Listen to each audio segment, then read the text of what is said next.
मुंबईमध्ये 20% पाणी कपात होण्याची आता शक्यता आहे आणि धरणातला जलसाठा घटलाय।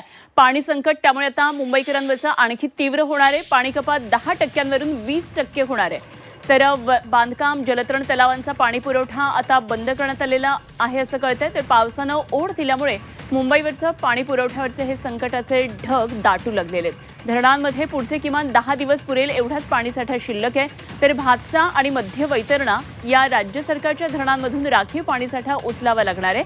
मात्र या धरणांमधून अन्य भागांना सरकार पाणी देत असल्यामुळे महापालिका मागेल त्या प्रमाणामध्ये साठा मिळणार नाही हे सुद्धा निश्चित आहे। त्यामुळे पाणी कपातीत वाढ होण्याची आता आणखी शक्यता आहे। तर भातसा आणि मध्य वैतरणा धरणातून राखीव साठा मिळाल्यानंतर 31 ऑगस्टपर्यंत मुंबईला पाणी पुरवठा होणार आहे। या पार्श्वभूमीवर 10%ची पाणी कपात 20% वाढवण्याचा विचार सुरू आहे।